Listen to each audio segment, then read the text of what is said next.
موضوع الدرس فيه أحكام الطلاق وعدة الطلاق سورة الطلاق تفسير ابن كثير. الحمد لله رب العالمين والصلاة والسلام على أشرف الأنبياء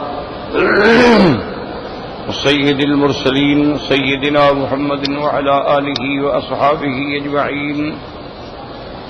اللهم صل على سيدنا محمد وعلى آل سيدنا محمد كما صليت على إبراهيم وعلى آل إبراهيم في العالمين إنك حميد مجيد. أعوذ بالله من الشيطان الرجيم. بسم الله الرحمن الرحيم. يا أيها النبي إذا طلقتم النساء فطلقوهن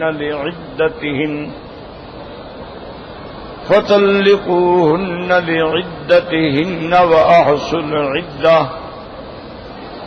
واتقوا الله ربكم لا تخرجوهن من بيوتهن ولا يخرجن إلا أن يأتين بفاحشة مبينة وتلك حدود الله ومن يتعد حدود الله فقد ظلم نفسه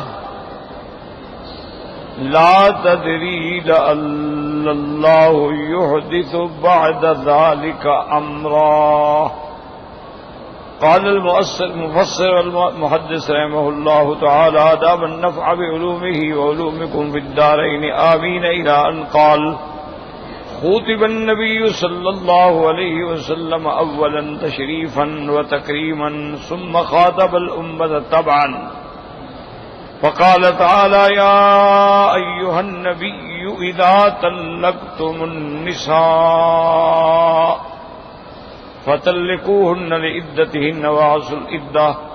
اب مفسر رحمۃ اللہ علیہ فرماتے ہیں کہ سب سے پہلے تو اللہ تبارک و تعالی نے اپنے پیارے نبی حبیب خلیل سیدنا محمد مصطفیٰ صلی اللہ علیہ وسلم کو بڑی تشریف اور تکریم اور اعزاز سے خطاب فرمایا، کیونکہ یہ سارا اعزاز جو ہے، عظمت جو ہے، وہ حضور صلی اللہ علیہ وسلم کی شان کے لیے، کہ ورنہ ہر پیغمبر کو اللہ نے نام سے خطاب فرمایا ہے کہ یا آدم اسکن انت وزوجک الجنہ نادیناہ ان یا ابراہیم قد صدقت الرؤیا انا کذالک نجزی المحسنین. یعنی ہر جگہ اللہ نے نام لیا ہے، لیکن یہ شان نرالی جو ہے وہ آمنہ کے لال سیدنا محمد مصطفیٰ صلی اللہ علیہ وسلم کی ہے کہ اللہ نے اکثر مقامات پہ آپ کو القاب سے خطاب فرمایا ہے. نام بہت 4 مقامات پہ صرف لیا، ورنہ ہر جگہ فرماتے ہیں یا ایھا النبی، یا ایھا الرسول، یا ایھا المزمل، یا ایھا المدثر، جیسے کہ یہاں فرمایا یا ایھا النبی اذا طلقتم النساء فطلقوهن لعدتهن. یاد رکھیں کہ بظاہر خطاب حضور پاک کو ہے، سرکار دو عالم کو ہے، لیکن آپ کی امت جو ہے وہ آپ کے تابع ہے، ورنہ یہ حضور پاک کے لیے نہیں. مقصد یہ کہ جب آپ طلاق دیں تو معنی یہ ہے کہ اصل خطاب تو حضور پاک کو کیے گا، لیکن آپ کی امت جو ہے وہ تبعاً اس میں شامل ہے.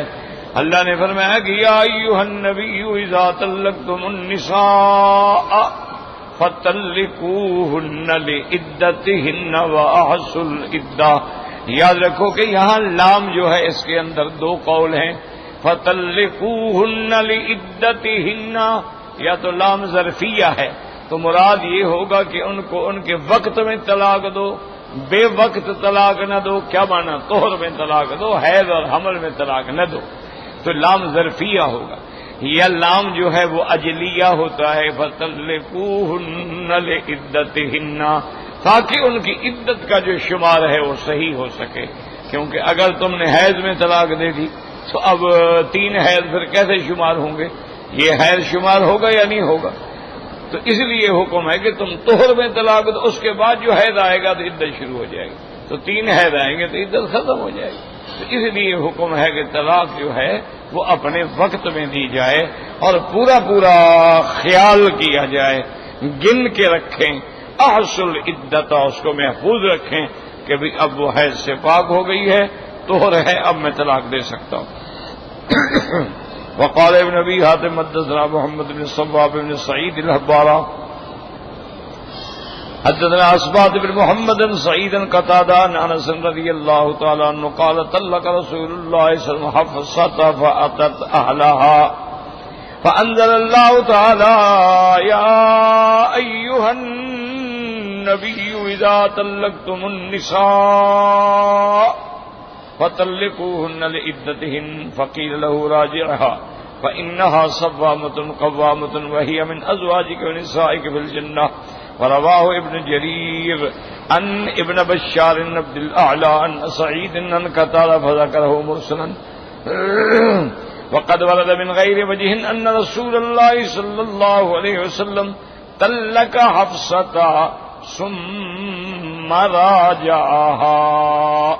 اب اس روایت مبارک میں ابن ابی حاتم نے نقل کیا حضرت انس رضی اللہ تعالیٰ عنہ سے کہ سرکار دو جہاں صلی اللہ علیہ وسلم نے طلاق دی اپنی بی بی حفصہ کو۔ یہ بی بی حفصہ جو ہیں بنت عمر رضی اللہ تعالیٰ عنہ ہیں، آپ نے ان کو طلاق دی، فاتت اہلہا، پھر وہ اپنے گھر والوں کے پاس چلی گئیں۔ تو اللہ تبارک و تعالیٰ نے یہ آیت مبارک اتاری کہ یا ایھا النبی اذا طلقتم النساء فطلقوهن لعدتهن، اور آپ کو یہ کہا گیا۔ اور ایک روایت میں وضاحت ہے کہ اللہ تبارک و تعالی نے جبریل علیہ السلام کے ذریعے آپ کو حکم فرمایا کہ راجعها، آپ بی کے ساتھ رجوع کر لیں، فإنها صوامة قوامة، آپ کی یہ بیوی جو ہے دن میں روزے رکھنے والی ہے اور رات کو جاگ کے عبادت کرنے والی ہے، یہ تو بڑی عبادت گزار ہے، یہ تو ہر وقت اللہ کے ذکر میں ہے، آپ اس سے ہر حال میں رجوع فرما لیں۔ حضور صلی اللہ علیہ وسلم نے پھر رجوع فرما لیا، اور ساتھ یہ بھی فرمایا گیا وہی من ازواجک ونسائک فی الجنہ، کہ میرے مدنی یہ آپ کی بیوی دنیا میں بھی ہے اور آپ کی یہ بیوی جنت میں بھی بیوی ہوگی، تو آپ اس کو قائم رکھیں، آپ رجوع فرما لیں۔ لیکن اب بات سمجھیں کہ قرآن پاک تو یہ فرما رہے ہیں نا کہ جب طلاق دو تو ان کو عدت میں طلاق دو۔ عدت سے مراد ہے وقت طلاق، یاد رکھو، ایک عدت ہے جو طلاق کے بعد ہے، جیسے عدت وفات، عدت طلاق۔ تو عدت طلاق سے مراد وقت طلاق، یعنی اس کو ان کو اپنی بیوی کو اگر طلاق دینی ہے تو طہر میں طلاق۔ طہر کا کیا معنی ہے؟ یعنی جب عورت حیض سے پاک ہو جائے۔ اچھا، یہ بھی شرط ہے کہ اس طہر میں میاں بیوی نے جماع بھی نہ کیا ہو، کیونکہ اگر تم ملے ہو سکتا ہے نطفہ ٹھہر گیا ہو، تو پھر اس کی عدت تو ہے 9 مہینے ہو جائے گی، بجائے 3 مہینے کے 9 مہینے اس کو انتظار کرنی پڑے گی، عدت تو وضع حمل ہوگی۔ اچھا، پھر یہ بھی ہے کہ اگر اولاد ہو گئی تو پھر تمہارے لیے بھی مسئلہ ہے کہ دودھ پینے والا بچہ کون ماں لے گی، باپ لے گا، لڑائیاں جھگڑے۔ تو اس لیے حکم ہے کہ اس طہر میں طلاق دو کہ عورت کو حیض آ گیا، مانا یہ حمل نہیں ہے، حمل ہو تو حیض نہیں آتا، پاک ہو گئی اور اس میں اب تم نے جماع بھی نہیں کیا تو اب تم طلاق دو، اور طلاق بھی ایک دفعہ دو۔ یہ نہیں ہے کہ بھئی ایک وقت شروع ہو گیا تو بس کہتا گیا اور کہتا گیا اور کہتا گیا، نہیں۔ لیکن یہاں اس آیت مبارک کی کیا مناسبت ہے بی بی حفصہ کی طلاق سے؟ یہ تو نہیں ہے نا کہ حضور نے بی بی حفصہ کو اس کی عدت کے مطابق طلاق نہیں دی تھی، یا تو یہ ہوتا نا، یہ تو نہیں ہے۔ تو پھر اس آیت کے بعد اس حدیث مبارک کا ذکر کرنا کہ حضور صلی اللہ علیہ وسلم نے بی بی حفصہ کو طلاق دی، اللہ نے فرمایا کہ آپ رجوع فرمائیں، یہ بڑی عابدہ ہے، زاہدہ ہے، قوامہ ہے، صوامہ ہے، اور تمہاری جنت میں بھی یہ بیوی ہے، میرا فیصلہ ہے۔ حضور نے رجوع فرما دیا، ٹھیک ہے بات، لیکن آیت سے کیا تعلق ہے؟ بات کو سمجھیں کہ اس آیت کے بعد اس حدیث کے ذکر کرنے کا مطلب کیا ہے؟ ہاں، اس کے بعد جو واقعہ آ رہا ہے وہ تو بالکل آیت کے مطابق ہے۔ اب وہ واقعہ سن لیں، پھر آپ کو بات سمجھ آئے گی۔ وقال البخاری رحمہ اللہ تعالی حدثنا یحییٰ بن بکیر قال حدثنا لیث قال حدثني عقیل بن شهاب قال اخبرني سالم ان عبد الله بن عمر رضي الله عنه اخبره انه طلق امرأة له وهي حائض فذكر عمر رضي الله عنه رسول الله صلى الله عليه وسلم تغيظ رسول الله ثم قال لي يراجعها ثم يمسكها حتى تطهر ثم تحيض فتطهر فإن بدا له يطلقها فليطلقها طاهرا قبل أن يمسها فتلك العدة إلى أمر بها الله عز وجل هكذا رواه البخاري ها هنا وقد رواه في مواضع كتابه مسلم لفظه وتلك العدة التي أمر الله يطلق لها النساء ورواه أصحاب الكتاب والمسانيد من طرق متعددة وألفاظ كثيرة وموضع استقصائها كتب الأحكام ومسألة يردها ونما رواه مسلم في صحيحه من طريق ابن جريج أخبرني أبو الزبير أنه سمع عبد الرحمن بن ميمون مولى عزة يسأل ابن عمر والزبير يسمع كيف ترى في الرجل طلق امرأته حائضا فقال طلق ابن عمر امرأته حائضا على عهد رسول الله صلى الله عليه وسلم يراجعها وردها وقال اذا طهرت فليطلق او يمسك۔ اب امام بخاری رحمت اللہ علیہ نے یہ روایت نقل فرمائی ہے کہ عبداللہ ابن عمر اخبرہ نے خبر دی انہ طلق امرأۃ لہ وہی حائض، انہوں نے اپنی بیوی کو طلاق دی تھی اس حالت میں کہ وہ حیض کی حالت میں تھی۔ تو حضرت عمر نے حضور صلی اللہ علیہ وسلم کی خدمت میں عرض کیا کہ یا رسول اللہ، میرے بیٹے نے طلاق دی ہے اور اس کی بیوی حیض کی حالت میں تھی۔ حدیث مبارک میں آتا ہے کہ جب حضور پاک نے سنا فتغید رسول اللہ صلی اللہ علیہ وسلم، حضور غصے میں آ گیا، آپ نے فرمایا یہ کیا کیا اس نے کہ حیض کی حالت میں اسے طلاق دیا؟ اور اس کے بعد فرمایا لیراجعها، اس کو کہو رجوع کرے، ثم یمسکها حتی تطہر، پاک ہو جائے، پاک ہونے کے بعد بھی ثم تحیض، پھر حیض آئے، پھر حیض کے بعد جب پاک ہو جائے اب اس کی مرضی ہے، چاہے تو طلاق دے اور چاہے تو اپنی بیوی کو پاس رکھے، کیونکہ اور یہ بھی شرط ہے کہ قبل ان یمسھا، کہ اس طہر میں میاں بیوی ملے بھی نہ ہوں، اگر ملے ہوں تو پھر بھی طلاق نہ دے، سنت کے خلاف ہے۔ وَتِلْكَ الْعِدَّةُ الَّتِي أَمَرَ اللَّهُ بِهَا، یہ عدت ہے کہ جس میں عورت کو طلاق دی جاتی ہے۔ اب مفسر رحمۃ اللہ علیہ فرماتے ہیں کہ سیاہ والوں نے بھی، مسانید والوں نے بھی متعدد طرق سے اور بہت سارے الفاظ سے اس روایت کو ذکر فرمایا ہے، کتب الاحکام کے اندر موجود ہے۔ اور اسی طرح امام مسلم رحمۃ اللہ علیہ نے یہ لکھا ہے کہ یسأل ابن عمر، ابو الزبیر یسمع، ابن عمر پوچھ رہے تھے، ابو الزبیر سن رہے تھے، کیف تری فی الرجل طلق امرأته حائضا، کیا کہتے اس بندے میں جس نے اپنی بیوی کو حیض میں طلاق دی؟ انہوں نے فرمایا طلق ابن عمر امرأته حائضا، حضرت ابن عمر نے اپنی بیوی کو حالت حیض میں طلاق دی تھی حضور پاک کے زمانے میں۔ حضور پاک نے فرمایا لیراجعها، فوراً رجوع کرو، فردها، انہوں نے رجوع کر لیا۔ اس کے بعد آپ نے فرمایا اذا طہرت، جب وہ پاک ہو جائے، اب تمہاری مرضی طلاق دو یا تمہاری مرضی اس کو رکھ لو۔ تو یہ تو بالکل آیت کے مطابق ہے کہ انہوں نے حیض میں طلاق دے بیٹھے، اللہ نے فرمایا طلقوہن لعدتہن، طلاق اس کے وقت میں دی جائے، نہ کہ حیض میں دی جائے۔ لیکن پہلی جو حدیث مبارک ہے نا جی، اس کو کہتے ہیں ربط الحدیث مع الآیہ، کہ بھی اس کا قرآن کی آیت سے کیا تعلق ہے بی بی حفصہ کی طلاق کا؟ تو یاد رکھو یہ ضروری نہیں ہوتا ہے کہ ربط سے مراد من جمیع الوجوہ ہو، من ادن الوجوہ بھی اگر ربط ہو تو وہ بات ٹھیک ہو جاتی ہے، کیونکہ مسئلہ بھی آن ہو رہا تھا یا ایھا النبی اذا طلقتم، کہ جب آپ طلاق دیں تو حضور نے بھی طلاق دی، تو لہذا اذا طلقتم کے لفظ سے تو اس کا ربط جو ہے واضح ہو گیا کہ بھی صرف یہ طلاق کا معاملہ امت میں نہیں بلکہ حضور پاک نے بھی طلاق دی تھی، تو اس لیے اس آیت کے ساتھ سیدہ حفصہ رضی اللہ تعالی عنہا کا واقعہ مبارک جو ہے وہ بھی صحیح ہو گیا۔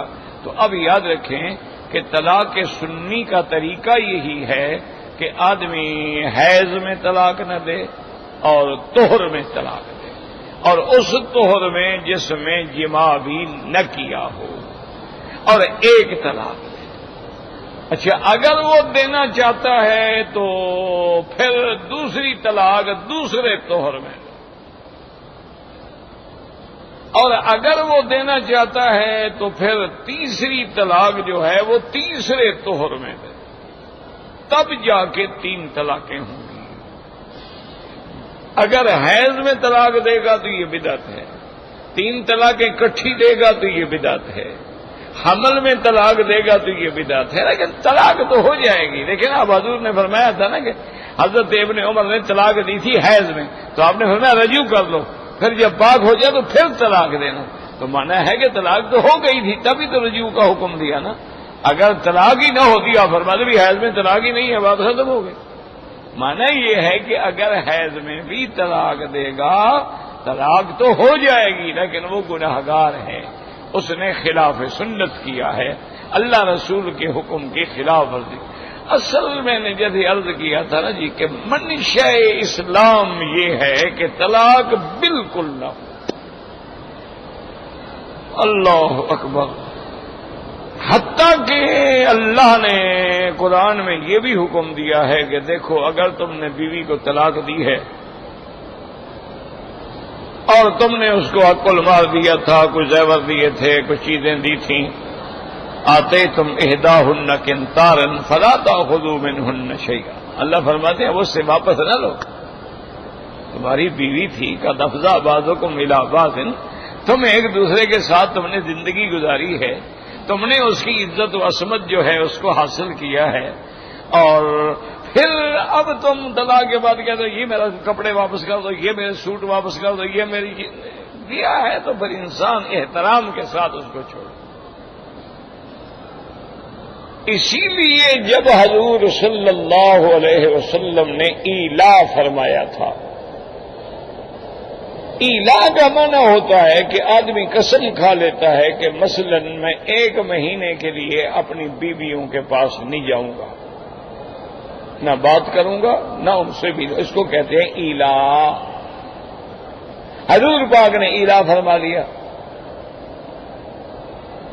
اور حضور صلی اللہ علیہ وسلم نے بیویوں کے پاس جانا، ملنا، بات کرنا سب چھوڑ دیا، ایک بالا خانے پہ، یعنی نیچے بھی کمرہ تھا اوپر بھی کمرہ بنا ہوا تھا، اس میں آپ نے قیام فرمایا۔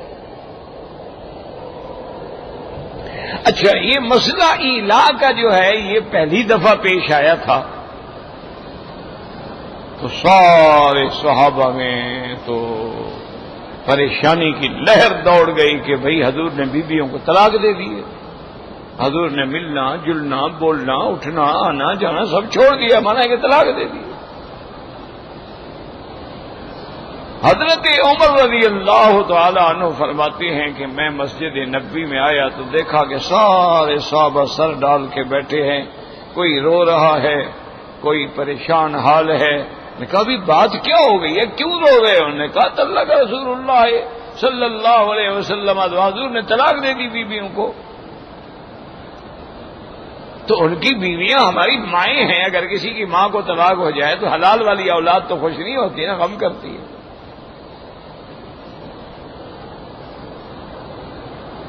حضرت عمر فرماتے ہیں کہ مجھے بھی بڑی سخت پریشانی ہو گئی، کیونکہ میری تو بیٹی تھی نا بی بی حفصہ، میں نے کہا کہ بی بی حفصہ کو بھی طلاق ہو گئی۔ تو حضرت عمر رضی اللہ تعالی عنہ فوراً آئے بی بی حفصہ کے پاس اور غصے میں آ گئے اور فرمایا کہ حفصہ میں نے تمہیں کئی دفعہ کہا ہے کہ حضور کو تنگ نہ کیا کرو، کیوں لوگ تنگ کرتے ہو؟ ہر وقت خرچہ مانگتے ہو، خرچہ دے دو، خرچہ دے دو، حضور دے دیتی ہیں تو خیرات کر دیتی ہو. تو حضور کو کیوں پریشان کرتے ہو؟ اگر تمہیں کوئی ضرورت ہے تو مجھے کہو. اچھا ہوا نا اب حضور نے چھوڑ دیا، بیٹھی ہو گھر میں رو رہی ہو. سو بیوی افسہ بھی تو خطاب کی بیٹی تھی نا، وہ بھی غصے میں آ گئی. اس نے کہا عمر تم کون ہو میاں بیوی کے مسئلے میں دخل دینے والے؟ جاؤ اپنا کام کرو. یہ ہمارا اور حضور کا مسئلہ ہے، طلاق دے دی تو دے دی. حضرت عمر رضی اللہ تعالیٰ عنہ کہتے ہیں کہ خیر یہ تو غصے کی اور جذبات کی باتیں تھی نا، لیکن جس کی بیٹی کو طلاق ہو جائے تو باپ کے لیے تو ایک بہت بڑا صدمہ ہے. یعنی آپ یقین کریں کہ پہلے شرفاء گھرانے یہ تصور بھی نہیں کر سکتے تھے کہ طلاق ہو. وہ تو شادی کے بعد اپنی بیٹیوں سے کہتے تھے کہ بیٹی اب تم خامن کے گھر میں جا رہی ہو، وہاں سے تمہارا جنازہ نکلنا چاہیے. اگر طلاق شلاق ہو تو پھر ہمارے دروازے پہ نہ آنا، ہمارے دروازے بند ہوں گے تمہارے لیے. تو طلاق کو ایک کلنک کا ٹیکا سمجھا جاتا تھا، ایک عیب سمجھا جاتا تھا. لوگ زندگیاں گزار دیتے تھے لیکن طلاق نہیں دیتے تھے کہ اب یہ متعلقہ ہو جائے گی بیچاری تو اس سے کون شادی کرے گا.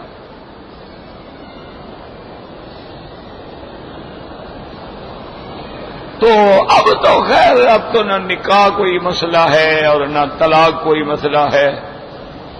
اب تو جن لوگوں کے پاس پیسے ہیں پہلے تو ان کو نکاح کی ضرورت ہی نہیں ہوتی. ان کو نکاح کرنے کی کیا ضرورت ہے؟ وہ کہتے ہیں جی جب دودھ پینا ہو تو بھینس دروازے پہ باندھنے کی کیا ضرورت ہے؟ دودھ تو مل جاتا ہے نا ہوٹل سے بھی. تو پھر بھینس باندھیں، اس کو گھاس ڈالیں، نوکر رکھیں، نہلائیں دھلائیں، کیا ضرورت ہے؟ ان کا تو فلسفہ یہ ہے نا. ان کے نزدیک تو نہ کوئی بیٹی ہے، نہ بیوی ہے، نہ بہن ہے، نہ کوئی غیرت ہے، نہ ایمان ہے. وہ تو انگریزوں سے کافروں سے بھی آگے نکل گئے ہیں. یعنی کوئی غیرت ہی نہیں ہے کہ اس کی بیوی کے ساتھ کوئی بیٹھا ہوا باتیں کر رہا ہے. وہ نہیں، کوئی نہیں، اس کا دوست ہے، وہ بڑا اچھا آدمی ہے، شریف آدمی ہے. بھیڑیے کو کہو کہ بکری کی حفاظت کر رہا اور کہو کہ بڑا شریف بھیڑیا ہے، بکری کو کہتا کچھ نہیں ہے، ساتھ کھڑا رہتا ہے ویسے بس. اب تو غیرت کا یعنی جنازہ ہی میرا بھائی نکل گیا ہے نا. اب تو زنا وغیرہ جو ہے یہ تو یعنی یہ ہو گیا ہے کہ جیسے ایک پیالے وہ کہتے ہیں جی یہ دیکھیں چائے کی پیالی آپ نے پی لی پھر دھو کے دوسرے نے پی لی، کیا فرق پڑ گیا؟ میں نے استعمال کر لی کسی دوسرے نے کر لیا، عورت کو کیا ہو گیا ہے؟ کوئی کمی ہو گئی؟ ان کا تو فلسفہ ہی یہ ہے. ورنہ پہلے زمانے میں یاد رکھو، زمانے جاہلیت میں کافر تھے لیکن زنا نہیں کرتے. یعنی جو شریف گھرانے تھے، اللہ ماشاء اللہ تو ہر قوم میں ہوتے ہیں نا. اسی لیے جب حضور پاک نے بیعت کے وقت فرمایا یا ایھا النبی اذا جاءک المؤمنات یبایعنک علی الا یشرکن باللہ شیئا ولا یسرقن ولا یزنین. بی بی ہندہ چپ نہ رہ سکی.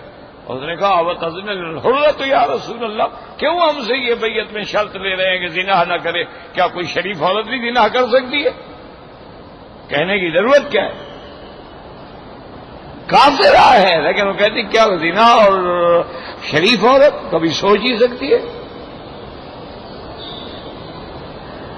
اس لیے کئی ایسے واقعات ہیں کہ جب عورتوں کو یقین ہو گیا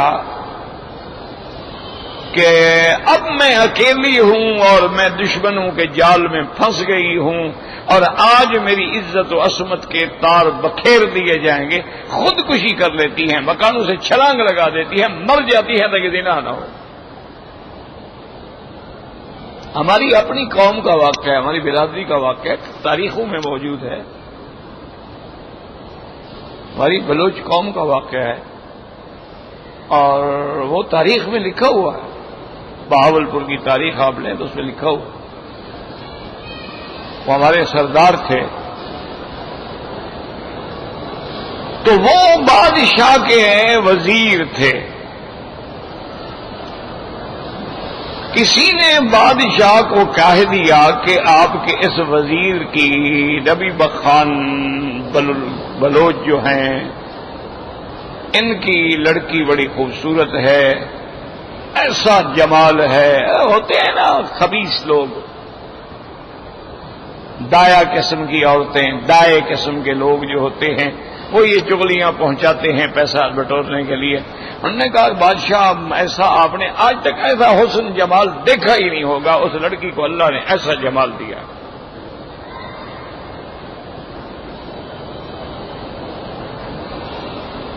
باقی بہرحال اللہ عالم، یعنی ہم سے تو پہلے کا واقعہ ہے نا۔ تو بادشاہ نے، وہ بادشاہ بھی سمجھتا تھا کہ بھئی یہ وزیر جو ہے میرا، یہ سردار ہے، بلوچ ہے، برادری ہے، قبیلہ ہے، اب اس کے ساتھ زبردستی تو نہیں کی جا سکتی۔ انہوں نے بلایا اور بڑی محبت سے پیش آئے کہ خان صاحب میں آپ کو ایک بات کہتا ہوں اور مجھے امید ہے کہ آپ میری بات کو رد نہیں کریں گے۔ انہوں نے کہا جناب کمال بات کر رہے ہیں آپ ہمارے بادشاہ ہیں، زائنسٹ ہیں، پھر میں آپ کا وزیر ہوں، آپ حکم فرمائیں، میری جان حاضر ہے۔ انہوں نے کہا تمہاری لڑکی سے میں نکاح کرنا چاہتا ہوں۔ اس نے کہا بادشاہ سلامت، مجھے بڑی خوشی ہوتی ہے آپ کو داماد بنانے کی، لیکن میں اپنے بھائی کے بیٹے سے منگنی کر چکا ہوں، میں نے اپنے بھائی کے بیٹے کو وہ لڑکی کا معاملہ دعا کر دی ہے۔ نواب صاحب نے کہا خان صاحب دعا کی ہے، منگنی کی ہے، کوئی نکاح تو نہیں کیا نا، کوئی شادی وادی تو نہیں کی ہے نا، منگنی کیا ہوتا ہے توڑی جا سکے۔ نے کہا جناب ہم بلوچ لوگ ہیں، ہم زبان سے نہیں پھرتے، اگر میں نے منگنی نہ کی ہوتی مجھے خوشی ہوتی کہ نواب میرا داماد بن رہا ہے، وہ آپ چھوٹے آدمی تھوڑے ہیں، عباسی خاندان کے فرما روا ہیں، لیکن میں مجبور ہوں۔ انہوں نے کہا دیکھو میں تمہیں 3 دن دیتا ہوں، سوچ لو، ورنہ تم میری قوت اور طاقت کو جانتے ہو۔ خان صاحب فوراً گھر آ گئے اپنے دیہات میں اور سوچ لیا۔ انہوں نے کہا کہ بھی وہ نواب نے اشارہ کر لیا، اب زبردستی کو اٹھائے گا۔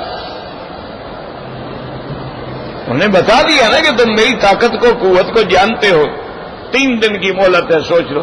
اس نے خاندان کی ساری کنواری لڑکیاں، ساری خوبصورت لڑکیاں اکٹھی کی، ایک کنویں کے کنارے پہ کھڑے ہو گئے، اپنے ہاتھ سے تلوار مار کے 25 لڑکیوں کو ہی دفن کر دیا۔ ابھی تک وہ کنواں موجود ہے۔ انہوں نے کہا ہم یہ برداشت نہیں کر سکتے بلوچ کی ہماری لڑکی اٹھا کے نواب لے جائے اور بے عزت کرے، بس ہم نے اپنے ہاتھ سے مار دیا، اب ہم مقابلہ کریں گے۔ اور مقابلہ کیا اس نے، ٹھیک ہے وہ لڑ نہیں سکتا تھا، شکست ہو گئی، سندھ بھاگ گئے، جان بچا کے ادھر ادھر چلے گئے، لیکن لڑکی تو ایک ہی نہیں ملی نا۔ جب بادشاہ کو پتہ لگا کہ اسے لڑکیاں قتل کر دی، انہوں نے کہا جنگ کیوں کر رہے ہو، پھر جنگ بند کرو۔ تو یہ غیرت ہوتی تھی ان جاہل لوگوں میں جن کو زیادہ دین اسلام کا پتہ ہی نہیں تھا، وہ کوئی بیچارے قرآن پڑھے ہوئے بھی نہیں تھے، جانتے تھے تو اتنا کہ کلمہ شریف پڑھ لیا، نماز پڑھ لی، لیکن غیرت تھی کہ ہماری بیٹی، ہماری لڑکی بغیر نکاح کے طاقت سے ایک نواب اٹھا لے اور ہم دیکھتے رہیں، برداشت ہی نہیں، کہ تصور بھی نہیں۔ اب تو اللہ معاف فرمائے میرا بھائی، ہم اس دور سے گزر رہے ہیں، خاوند اپنی بیوی کو خود بک کرتا ہے، بھائی اپنی بہن کو لے کے ٹیکسی چلاتا ہے، باپ اپنی بیٹیاں خود جا کے بنگلوں پہ چھوڑ آتا ہے اور صبح لے آتا ہے۔ انا للہ و انا الیہ راجعون۔ اور یہی وہ زمانہ ہے، حضور نے فرمایا کہ جب میری امت میں زنا عام ہو جائے گا تو پھر اللہ کے عذاب دھڑا دھڑ نازل ہوگا۔ اب دیکھیں روز ایک عذاب ہے، سیلاب ختم نہیں ہوتا تو کوئی اور عذاب آ جاتا، کوئی فصل میں کیڑا لگ جاتا ہے، پانی نہیں ملتا ہے، بجلی نہیں ملتی، گیس، وہی جس ملک میں دریا ہوں پانی نہیں ہے،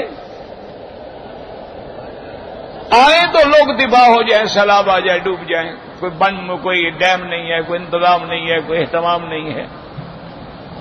انا للہ و انا الیہ۔ اصل وجہ کیا ہے؟ ادھر غور ہی نہیں، ادھر غور ہی نہیں. اصل وجہ ہمارے گناہ ہیں، اصل وجہ ہماری اللہ سے روگردانی ہے، اصل وجہ ہماری نافرمانی ہے، اصل وجہ ہماری عریانی ہے، اصل وجہ ہماری بے حیائی ہے، اصل وجہ ہماری چینلوں پہ آ کے یعنی ایک موبائل بیچنے کے لیے ہم 10 لڑکیاں ننگی دکھاتے ہیں. یہ مسلمان ہیں، یہ چینل والے بھی مسلمان ہیں ماشاءاللہ، یہ اسلام کے قریب ہیں ماشاءاللہ. اچھا حیرت تو مجھے اس وقت ہوتی ہے کہ بعض ہمارے مولوی، بعض ہمارے مفتی ادھر غیر محرم عورت بیٹھی ہے، بال اس کے کھلے ہوئے ہیں، اور وہ اس بات پہ بحث کر رہی ہوتی ہے کہ جی نہیں یہ قرآن کا مسئلہ ہو ہی نہیں سکتا، یہ تو مولویوں نے خود بنایا ہوا ہے.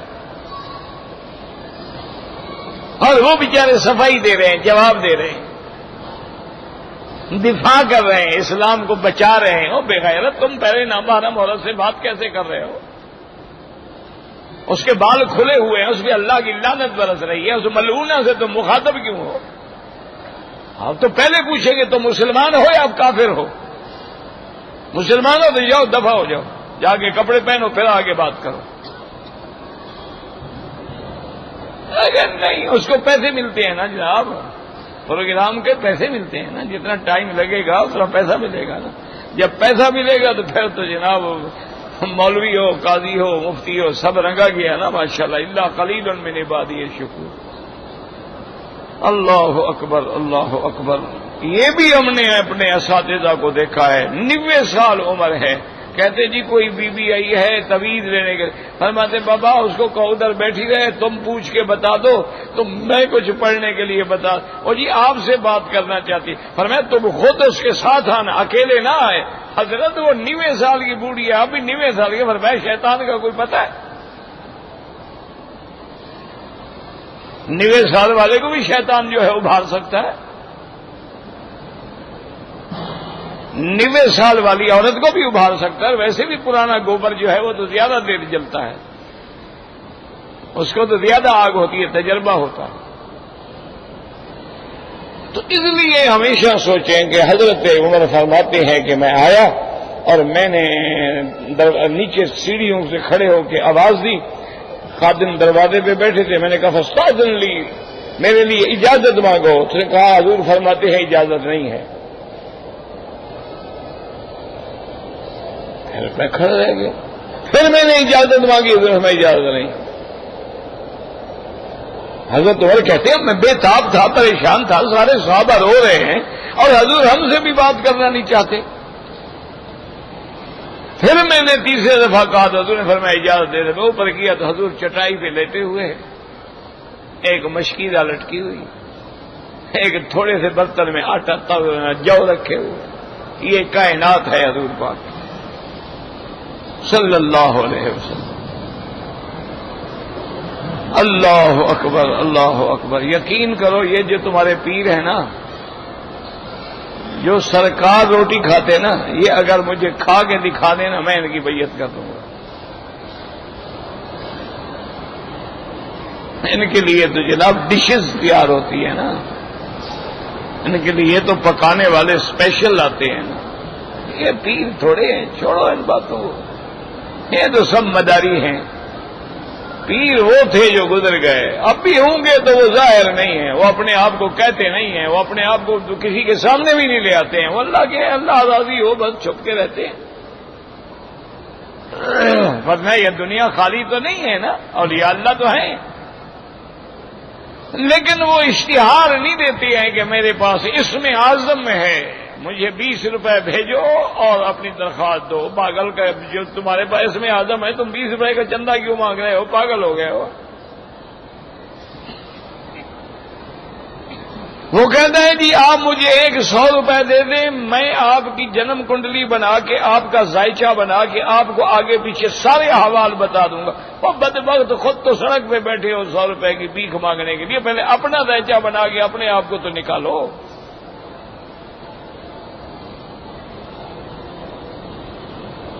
وہ ایک آدمی، میں چھوٹا تھا ریلوے میں سفر کر رہا تھا، تو ایک آدمی تھا تو وہ پتہ نہیں کوئی شیر دل گولیاں ایسے کوئی نام تھا، وہ طاقت کی گولیاں بیچتا تھا کہ ایسی گولیاں ہیں آپ بوڑھا کھائے تو جوان ہو جائے، جوان ہو تو بچہ بن جائے، اور یوں بن جائے اور یوں بن جائے، پہلوان بن جائے۔ وہ خود ایسے مڑی التا، میں نے کہا بدبخت تو خود کیوں نہیں کھاتا؟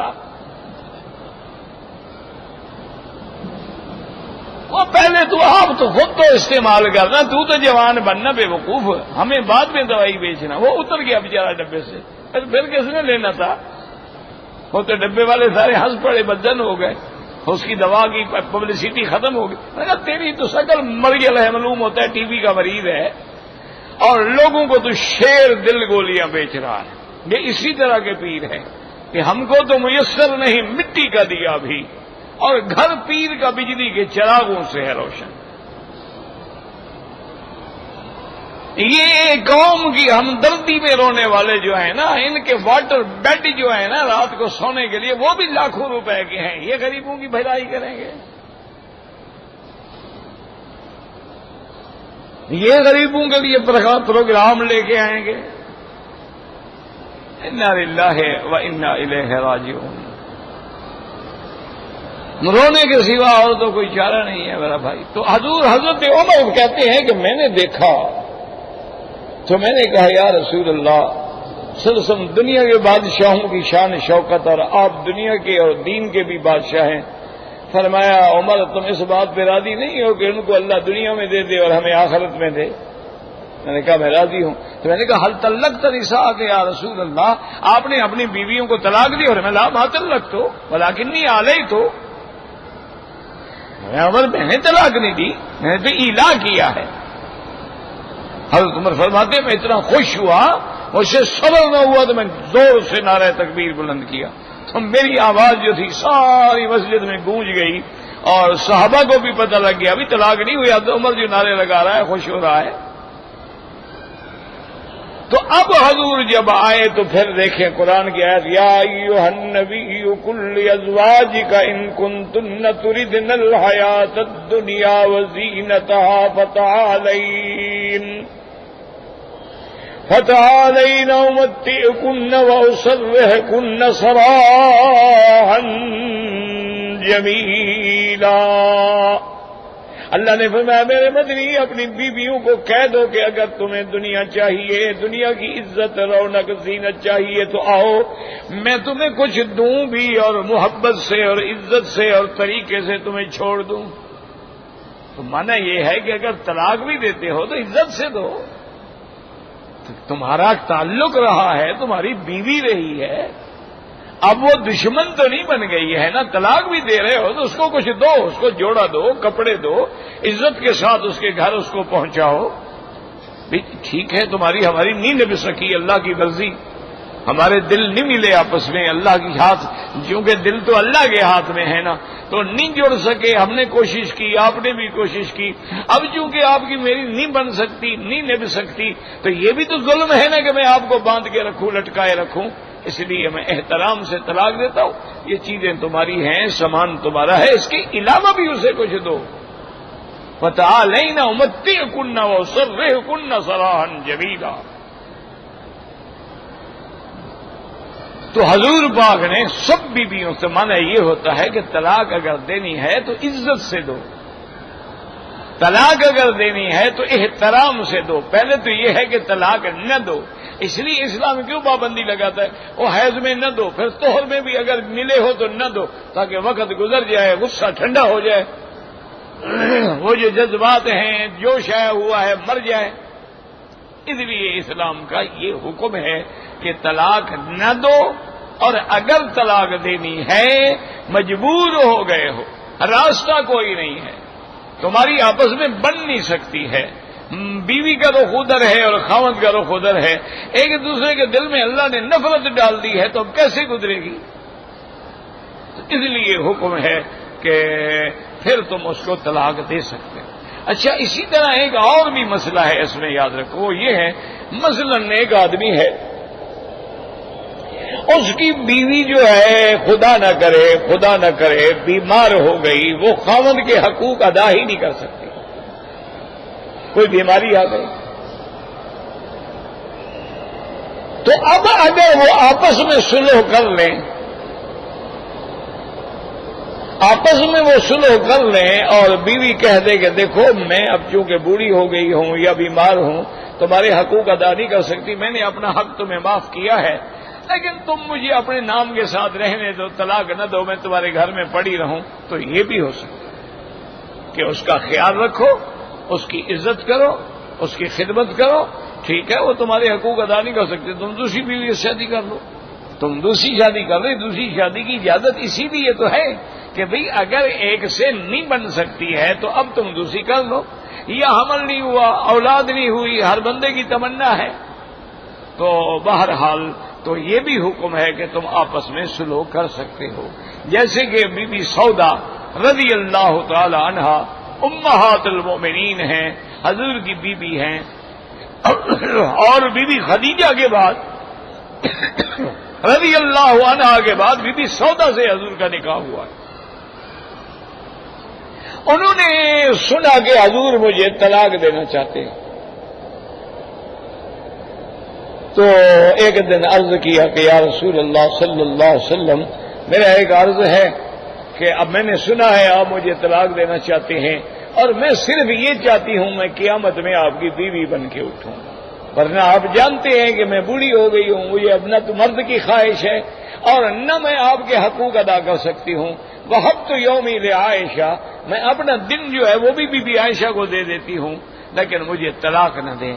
تو حضور پاک راضی ہو گئے، حضور صلی اللہ علیہ وسلم نے طلاق نہیں دی، تو اس نے اپنا حق جو تھا، دن جو تھا وہ چھوڑ دیا بی بی عائشہ کے لیے، وہ بھی حضور صلی اللہ علیہ وسلم نے قبول فرما دیا۔ تو اسی طرح مثلا ایک آدمی کی دو بیویاں ہیں، اب ایک بیوی ہے بیچاری اتفاق ہے بیماری لگ گئی، اچھا کبھی ایسا ہوتا ہے کہ بیوی کو ایسی بیماری لگ جاتی ہے کہ وہ خاوند کو بھی لگ سکتی ہے، متعدی بیماری ہے، تو وہ کہتا ہے ٹھیک ہے تم الگ رہو، میں تمہیں طلاق نہیں دیتا، تمہارا لحاظ بھی رکھوں گا، تمہاری خدمت بھی کروں گا، ہر چیز کروں گا، تو یہ بھی شریعت میں جائز، یہ بھی منع نہیں ہے، کیونکہ اسلام جوڑنا چاہتا ہے، اسلام توڑنا نہیں چاہتا ہے۔ اسی لیے صحیح حدیث میں آتا ہے کہ اللہ نے رحم کو مخاطب ہو کے فرمایا تھا من وصل کے وصلتہ، جس نے تمہیں جوڑا میں تمہیں اپنے ان کو رحمت سے جوڑ لوں گا، ومن قطع کے قطعتہ، جس نے رشتہ داری اور رحم کو توڑ دیا میں بھی اس کو اپنی رحمت سے توڑ دوں گا۔ اس لیے ہمیشہ ان چیزوں کے، ان مسائل کے، ان احکامات کے خیال کیا کریں، اور بعد میں بڑی پریشانی ہوتی ہے، لوگ طلاقیں دے دیتی ہیں پھر بھاگتے ہیں، اچھا جی مسئلہ بتاؤ، اچھا اب حنفیوں کے پاس تو گنجائش ہی نہیں ہے، 3 کی 3 ہے، اچھا جی کوئی اور مولوی مل جائے جو 1 کا مسئلہ بنا دے، ایسی پریشانی میں پڑنے کی ضرورت کیا ہے؟ احتیاط کرو طلاق دینے، یا طلاق نہ دو، اور دو تو پھر اس کو وقت پہ دو۔ قال ابن عمر وقرأ النبي صلى الله عليه وسلم يا أيها النبي إذا طلقتم النساء فطلقوهن لعدتهن، ایک روایت میں فی قبل عدتهن، فی قبل عدتهم، یعنی اس کے وقت کے مطابق اس سے پہلے طلاق دو۔ ان عبداللہ فی قول فطلقوهن لعدتهن، وہ عدت کیا ہے؟ انہوں نے فرمایا طہر من غیر جماع، طہر ہو پاکی کے دن ہو، اس میں جماع بھی نہ کیا ہو، اس میں طلاق دو۔ رواج ابن مروتا وجاز حسن سیرین وقتادہ ومیمون بن مہران وقال حیان مثل ذلك، روایت نے کہ موضحاق وقال علی ابن ابی طلحہ نے بعد ہی قولی تعالی فطلقوهن لعدتهن قال لا يطلقها وهي حائض، اپنی بیوی کو اس وقت طلاق نہ دو جب وہ حیض میں ہو، ولا فی طہر قد جامعها فیہ، اور نہ اس طہر میں جس میں تم جماع کر چکے ہو، وَلَٰكِن يَتْرُكَهَا حَتَّىٰ إِذَا حَاضَتْ وَطَّهُرَتْ طَلِّقَهَا تَطْلِيقَةً، جب عورت کو حیض آ جائے اس کے بعد عورت پاک ہو جائے پھر اس کو 1 طلاق دو، 1 سے بھی زیادہ نہ دو۔ وقال كم طلقوهن لعدتهن العدة والطهر والقرء والحيضة، انہوں نے فرمایا کہ عدت سے مراد یہ ہے کہ طہر میں، قرء سے مراد کیا ہے؟ حیض۔ ان يطلقها حبلا مستبينا حملها ولا يطلقها وقد طاف عليها ولا يدري حبلا ہی عملہ، چونکہ تم جمع کر چکے ہو تمہیں کوئی پتہ نہیں، ہو سکتا ہے کہ اس کو بچہ ٹھہر جائے، نطفہ ٹھہر جائے۔ ومنها هنا اخذ الفقهاء احکام الطلاق وقسموه الى طلاق سنت وطلاق بدعت۔ انہی احادیث کو سامنے رکھ کے فقہا نے پھر تحقیق کی ہے اور طلاق کی دو قسمیں بیان کی ہیں، ایک طلاق سنت کے مطابق ہے اور ایک بدعت ہے۔ فطلاق السنت ان يطلق طاهرة من غیر جماع او حاملا قد استبان حملها، والبدعی هو ان يطلق في حال الحیض او فی طہر قد جامع فی ولا يدری حملت ام لا۔ اب مفسر فرماتا ہے کہ طلاق سنت یہ ہے کہ عورت پاک ہو، جماع بھی نہ ہو تو طلاق دو، یا حاملہ ہے لیکن حمل ظاہر ہو چکا ہے، واضح ہے حمل، اس میں بھی طلاق دے سکتا ہے۔ بل بدعی، اور بدعی یہ ہے وہ یطلق فی حال الحیض کہ حالت حیض میں طلاق دے، یا ایسے طہر میں طلاق دے جس میں وہ جماع کر چکا ہے، لا یدری حملت املا، اس کو پتہ نہیں، ہو سکتا ہے حمل ہو گیا ہو یا نہ ہوا ہو۔ وطلاق ثالث لا سنت فیہ ولا بدعہ وهو طلاق الصغیرۃ والآیسۃ وغیر المدخول بها وتحریر الکلام فی ذلک ما یترک به مستقصا فی کتب الفروع، اللہ سبحانہ وتعالی اعلم۔ اب مفسر فرماتے ہیں کہ ایک تیسری قسم بھی ہے طلاق کی، اس کو نہ سنی کہہ سکتے ہیں نہ بدعی کہہ سکتے ہیں۔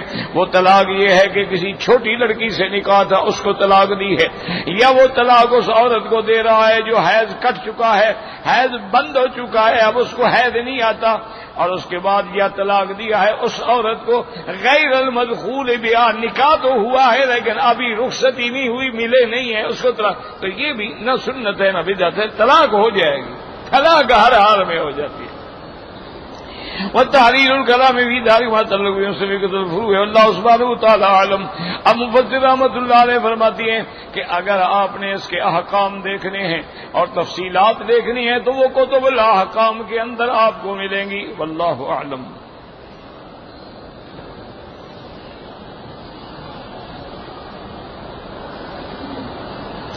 کہتے جی کہ 2 رکعت واجب الطواف جو ہے وہ ہم حتیم میں پڑھ سکتے ہیں، بالکل پڑھ سکتے ہیں، بلکہ افضل یہ ہے کہ طواف کے بعد 2 رکعت یا تو مقام ابراہیم کے پیچھے پڑھیں، اگر وہاں نہیں تو پھر حتیم میں پڑھیں، اس کے بعد سب سے افضل جگہ جہاں 2 رکعت پڑھی جائے وہ حتیم ہے۔ اب حتیم میں بھی جگہ نہ ملے تو پھر طواف والی جگہ میں پڑھیں جہاں مطاف ہے، وہاں بھی نہ ملے تو سارے حرم میں پڑھ لیں، ورنہ مقام ابراہیم اس کے بعد حتیم میں 2 رکعت پڑھنا تو افضل ہے، اولا ہے۔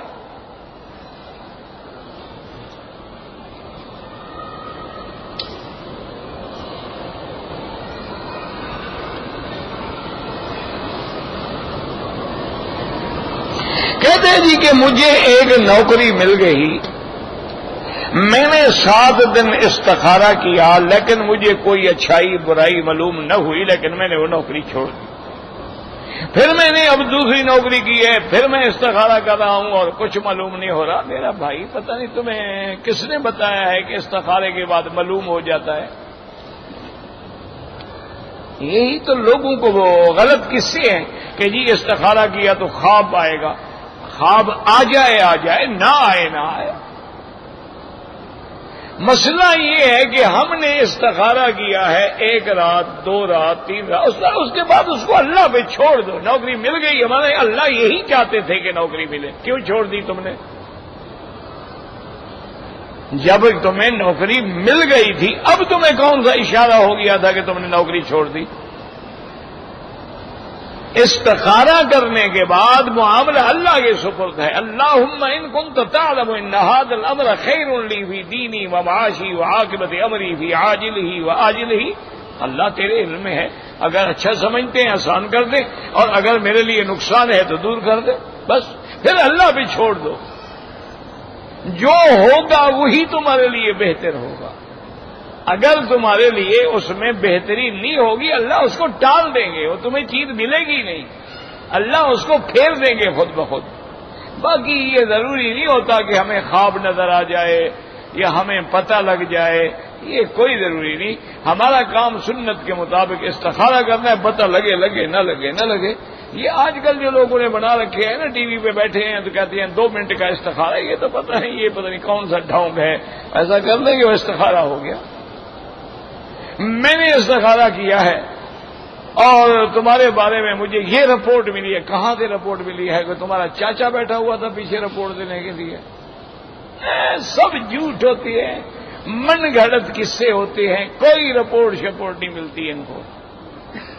ان سے پاس جاؤ نا کبھی، ان کو کہو اچھا جناب مجھے یہ بتاؤ کہ اس وقت آپ کی بیوی کدھر ہے، وہ بیوی کی رپورٹ تو پوچھ لے پہلے۔ یہ تو سب فسادی لوگ ہیں۔ استخارہ شریعت کا ہے کہ اللہم خر لی فاختر لی، اتنا بھی کہہ دو تو استخارہ ہو جاتا ہے، اس کے بعد معاملے کو اللہ پہ چھوڑ دو۔ واللہ اعلم۔ انشاءاللہ اب درس جو ہے جمعہ کے دن کے بجائے ہفتے کو ہوگا، چونکہ ایک دن کے لیے انشاءاللہ میں مدینہ منورہ جاؤں گا تو جمعہ کے لیے، تو اس لیے میں نے کہا تھا کہ درس انشاءاللہ یوم السبت بعد المغرب۔ اللہم صلی وسلم وبارک علیہ۔ اللہم انت ربی لا الہ الا انت الاحد الصمد الفرد الذی لم یلد ولم یولد ولم یکن له کفوا احد۔ اللہم انت ربی لا الہ الا انت الحنان المنان بدیع السماوات والارض یا ذا الجلال والاکرام یا ذا الجلال والاکرام۔ اللہم فرج ہم المہمومین، نفس کرب المکروبین، واقض الدین عن المدینین، واشفنا واشف مرضانا ومرضى المسلمین۔ صلی اللہ تعالی علی خیر خلقہ سیدنا محمد وعلی آلہ وصحبہ اجمعین۔ اللہم صل علی سیدنا محمد وعلی آل سیدنا محمد کما صلیت علی ابراہیم۔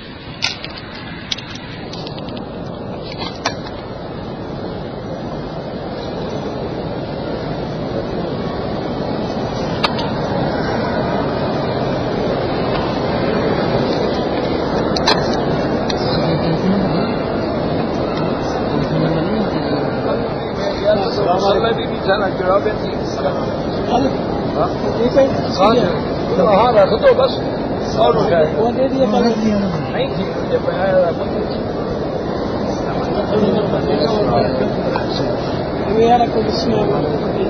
یہاں رکھ دو۔